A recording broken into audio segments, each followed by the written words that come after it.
Hello दोस्तों, कैसे हो? आपका स्वागत है त्रिपान स्टडी सेंटर में। आज जो हम करने जा रहे हैं ज्योग्राफी के चैप्टर यानी ज्योग्राफी जो भूगोल है, ये अत्यंत महत्वपूर्ण चैप्टर होने वाला है क्योंकि इसमें हम भूगोल के विषय में बहुत ही विस्तार पूर्वक चर्चा करेंगे। चलिए देखते हैं हमारा आज टॉपिक क्या है।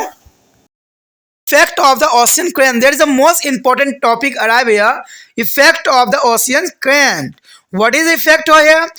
The first effect here is the influence on climate. There is a most important here or influence on the climate. Ocean currents closely influence a distribution of the temperature, pressure, wind, and precipitation, which is directly and indirectly influence of economic and society of people, especially those living in the coastal region. And some of the important effect of the ocean current are flowing. There is the most important. Currents move from the warm temperature area to the colder temperature area and vice versa as they are moved from one place to another, thereby or the attempt of modify the temperature. The temperature of the mass of water affect the temperature of the air above it. Therefore, the oceans current that move from equilateral region to the colder altitude rise their temperature of the air in the area into which it is moves. For example, warm North Antarctica is a draft which is the flow to northward to the West European coastal and help to the keep the coastal air. There is a Great Britain and Norway free of ice in a winter too. The effect of the oceans currents become more clear if you compare to the winter condition of the British Isles with that of the northeast coastal of Canada situated on the same altitude. Since the northeast is a coastal is Canada come under to the influence of called Labrador current. It's a remain ice bound in during this and the winter time. When the cold and warm currents meet, they produce a mist and fog. There is a most important cold and warm current meet the produce a mist and fog. For example, near Newfoundland is a warm Gulf Stream meet a Labrador's current and produce a fog. And they also create a condition for the storm and the hurricanes in the Newfoundland to the typhoon in the Japan are the result of meeting of warm and cold current. There is the most important. And important here the next point, influence on marine life. There is the most important effect here. The temperature has a great influence on the marine life. It determines its types of flora and fauna. The area where is a warm and cold current meet among there is a most important fishing ground of the world. The ocean's movement in their form of current help in the is a dispersal of marine life. Dispersal is a marine life. There is the most important. And the next here, influence on trade. There is also important ocean current influence the trade. The portal there have rows of the high latitudes which are affected by the warm currents are ice free and open for trade all the year round. For example, the portals of the northwest Europe remain open throughout the year while the port of Quebec and the Canada get a frozen in the winter. यहाँ पर जो हमारे समक्ष आया है अत्यंत महत्वपूर्ण point, महासागरीय धाराओं के प्रभाव। देखिए महासागरीय धाराओं का प्रभाव क्या होती है। अगर हम देखें यहाँ पर प्रभाव की बात करें तो सबसे पहली प्रभाव तो यही आता है जलवायु पर प्रभाव।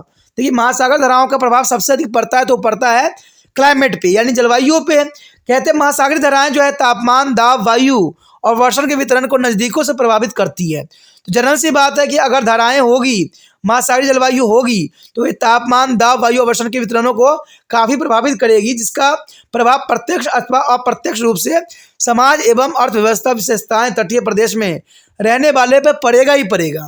सागरीय धाराओं में कुछ प्रमुख जो प्रभाव इस प्रकार भी देखा जा सकता है। देखा जाए तो जल धाराएं जो है अधिक तापमान वाले क्षेत्रों से कम तापमान वाले क्षेत्रों की ओर तथा इसके विपरीत कम तापमान क्षेत्रों से अधिक तापमान वाले क्षेत्रों की ओर बढ़ती रहती है। जब ये धाराएं एक स्थान से दूसरे स्थान की ओर बहती है यानी एक स्थान से दूसरे स्थान की ओर बहती है तो ये उन क्षेत्रों के तापमान को काफ़ी प्रभावित भी करती है।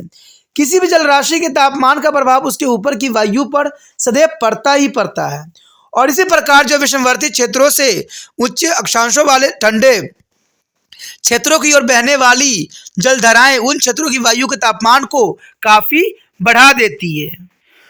उदाहरण के लिए अगर हम देखिए कहते हैं ये काफी इंपॉर्टेंट रहेगा उदाहरण भी, क्योंकि उदाहरण से हम ये बात जान जाएंगे कि गर्म उत्तरी अंटार्कटिका अपवाह जो उत्तर की ओर यूरोप से के पश्चिम तट की ओर बहती है, यह ब्रिटेन और नॉर्वे के तट पर जो है शीत ऋतु में भी बर्फ नहीं जमने देती है। अगर देखा जाए तो ब्रिटेन और नॉर्वे के तट पर जो है शीत ऋतु में भी यहाँ पर बर्फ नहीं जमती है। जलधाराओं का जो है जलवायु पर प्रभाव अधिक स्पष्ट हो जाता है तब आप जो है सामान्य जो अक्षांशों पर इस त्रिविटिस द्वीप समूह के शीत ऋतु की तुलना में कनाडा के उत्तरी पूर्वी तट की जो है शीत ऋतु से कर सकते हो। कनाडा का उत्तरी पूर्वी तट जो है लेब्राडोर की ठंडी धाराओं के प्रभाव में आ जाता है और इसलिए यह शीत ऋतु में बर्फ से काफी ढका हुआ नजर आता है, यानी ये बर्फ से जो है पूरी तरह से ढक जाता है। जब ठंडी और गर्म जलधाराएं आपस में मिलती है तो ये कोहरा उत्पन्न करती है। ये तो आपको पता ही होगा कि कोहरा कैसे बनते हैं। तो कोहरा जो बनने का सबसे बड़ा कारण यही होता है कि ठंडी और गर्म जलधाराएं आपस में जब मिलती है तो कोहरे का निर्माण होती है। उदाहरण के लिए जब गल्फ स्ट्रीम धारा जो न्यूफाउंडलैंड में निकट जो है लेब्राडोर की धाराओं से मिलती है तो कोहरा उत्पन्न होना एक स्वाभाविक बात रहेगा। ये तूफान आने के लिए भी अनुकूल परिस्थिति उत्पन्न कर देती है। न्यूफाउंडलैंड में जो है हरिकेन और जापान में टाइफून आने का कारण शायद गर्म और ठंडी जो है धाराओं का जो है मिलन भी हो सकती है। उसके पश्चात हमारे समक्ष आता है समुद्री जीवन पर क्या प्रभाव पड़ता है। देखिए सबसे अधिक अगर इन उतार चढ़ाव का सबसे अधिक पड़ता भी है तो मैरीन लाइफ पे पड़ता है, यानी जो है समुद्री जीवन को काफ़ी प्रभावित करता है ये उतार चढ़ाव की जो है सिचुएशन। कहते हैं तापमान का समुद्री जीवन में बहुत गहरा प्रभाव पड़ता है। ये समुद्री वनस्पति एवं जीव जंतुओं के प्रकार को जो है निर्धारित करती है। यहाँ गर्म और ठंडी जलधाराएं मिलती है वह विश्व के अत्यधिक महत्वपूर्ण जो है मत्स्य ग्रहण क्षेत्र होते हैं। धाराओं के रूप में महासागरीय जल के संचलन के कारण समुद्री जीव जंतु पूरे महासागर में फैल जाते हैं और फैलने से ही जो है उनका बचाव भी हो जाता है। उसके पश्चात हमारे समक्ष व्यापार पर प्रभाव। देखिए कहते हैं अगर हम धाराओं की बात करें, शरद गर्म की बात करें और ये धाराएं जो होती है कहते हैं सिर्फ ये जीव जंतुओं पर ही प्रभाव नहीं डालते हैं, मैरीन लाइफ पे ही प्रभाव नहीं डालते हैं, ये इंसानों पर भी काफ़ी प्रभाव पड़ता है, यानी उनके व्यापार पर काफ़ी प्रभाव डालता है।